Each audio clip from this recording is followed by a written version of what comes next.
یعنی کھلی چھوٹ جو اس وقت دو ممالک کے پاس ہے دنیا میں، اور اسرائیل اور ہندوستان. انڈیا ان اسرائیل کے پاس اس وقت کھلی چھوٹ ہے سر کہ وہ جو چاہیں کریں، جہاں چاہیں میسائل داغیں. اسی طرح کشمیر میں بھی اس مسئلے کے اوپر بھی جنگیں لڑی گئیں. پاکستان نے ایک دفعہ نہیں، دو دفعہ نہیں، 3-4 مرتبہ اس کے اوپر جنگ لڑی. کہ کیا وجہ ہے کہ اسرائیل بھارتی اسلحہ استعمال کرنے کی اجازت دے رہا ہے؟ اسرائیل کے پاس جدید اسلحہ اور بھارتی اپنے اسلحے کی کوئی کمی ہے کہ وہ بھارتی اسلحے کو استعمال کر رہے ہیں؟ یہ ایک گٹھ جوڑ ہے اور اس گٹھ جوڑ پہ ہماری نظر ہونی چاہیے. جیسے کہ کہا گیا عالمی عدالت انصاف کہتی ہے حملے روکو، لیکن اس کے فیصلے ردے کی ٹوکری میں پھینکے جاتے ہیں. UN نامی تنظیم کی کوئی حیثیت نہیں. OIC مردہ ہو چکی، اور اگر ان میں کچھ غیرت ہو تو وہ خود ہی تحلیل ہو جائے. ان کا کوئی حیثیت نہیں. اور سنو اب سنو، اس کا رونا روز روتے ہو تم لوگ. آپ نے جو چورن بیچا آج آپ اس چورن پر بات بھی نہیں کرتے. آج آپ بولتے بھی نہیں ہیں کہ یہ چورن ہم بیچ رہے تھے.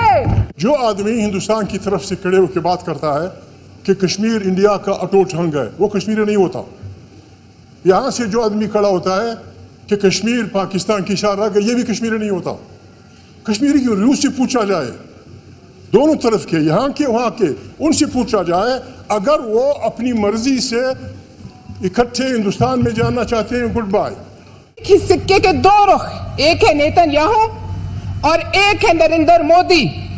اور کیا یہ ایک اتفاق ہے کہ جو اسلحہ فلسطینی بچوں کو، فلسطینی ماؤں بہنوں کو، فلسطینی بھائیوں کو، ان کو شہید کرنے کے لیے، ان کے جسم کے چیتھڑے اڑانے کے لیے استعمال ہوا، اس میں بھارتی اسلحہ شامل تھا.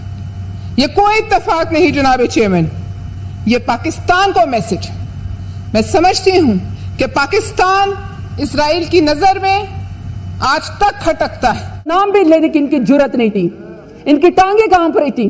آپ ہندوستان کو لے لیں اور آپ اسرائیل کو دے لیں، دونوں نے اوپن پریزنز بنا دیے ہیں ان علاقوں کو. آکیوپائڈ، دونوں آکیوپائرز ہیں، دونوں کلونیل پروجیکٹ، سیٹلر کلونیلزم کا مرتب کر رہے ہیں، اور جو جرائم ان کے ہاتھ سے ہو رہے ہیں ان کی بنیاد پر اب نہ کوئی اخلاقیات کا نظام رہا ہے، نہ کوئی رولز بیس انٹرنیشنل آرڈر رہا ہے. کشمیر کے معاملے میں پاکستان بھی گڑبڑ کر رہا ہے، ہندوستان بھی گڑبڑ کر رہا ہے.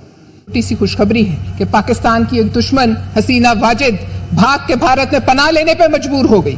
انشاءاللہ مودی اور یہ نیتن یاہو اور اپنے بغل بچے مودی کے بھارت میں وہ وقت دور نہیں ہے کہ وہاں جا کر پناہ لینے پر مجبور ہو. تو ایسے لگتا ہے سر کہ کوئی بھیک مانگ رہے ہوں. پاکستان میں سرمے کے مطابق 3 کروڑ سے زیادہ گداگر ہیں. ہمیں پتا ہے فارم 47 کے وزیر اعظم نے کہا تھا میں مانگنے تو نہیں آیا مگر میں شکل سے بھکاری لگتا ہوں. لیکن سر 3 کروڑ سے زیادہ لوگ بھکاری ہیں. سعودی عرب کی حکومت نے آپ کو لکھ کے بھیجا ہے کہ آپ ہر روز یہاں پہ عمرے کے اندر بھکاری یہاں پہ بیچتے ہیں. ہمارا نام ECL پہ ہے، ہم عمرہ کرنے نہیں جا سکتے. دوسری طرف سر آپ بھکاریوں کو سٹیمپ دیتے کہ جاؤ عمرہ کرنے جاؤ اور پاکستان کا نام بدنام کرو. آپ سنیں اس ملک کو کیا چاہیے؟ اس ملک کو روزگار چاہیے، اس ملک کو بجلی چاہیے، اس ملک کو غربت سے نجات چاہیے. اندرا گاندھی نے جام نگر کے ایئرپورٹ پر اس وقت جنگی جہاز کھڑے کیے ہوئے تھے جو کہوٹا پر بمباری کرنے کے لیے تیار تھے. جناب چیئرمین، اس آپریشن کی اندرا گاندھی نے باقاعدہ اجازت دے دی تھی. آگ لگ جائے اس پارلیمنٹ کو، باہر میں جائے یہ پارلیمنٹ، باہر میں جائے اس کا اسپیکر، باہر میں جائے اس کے سارے ممبر.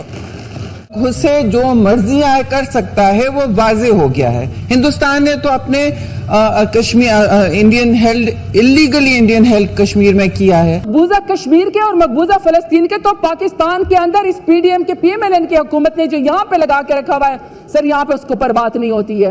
یہ جو آپ نے ڈیجیٹل ٹیررزم کیا ہوا ہے اس کی بھی آپ نے حدیں پار کر دی ہے. خیر سے یہ جو آپ نے ڈیجیٹل ٹیررزم، نہ کسی کی پگڑی چھوڑی، نہ کسی کا دوپٹہ چھوڑا، نہ کسی کی چادر چھوڑی، اور پاکستان کی عوام کو بھوکا مرنے دو، اس کو سب کچھ دے دو اور پاکستان کی عوام کو بھوکا مارو. کشمیر بھی آکیوپائڈ کشمیر بھی ایک کھلا جیل ہے جی.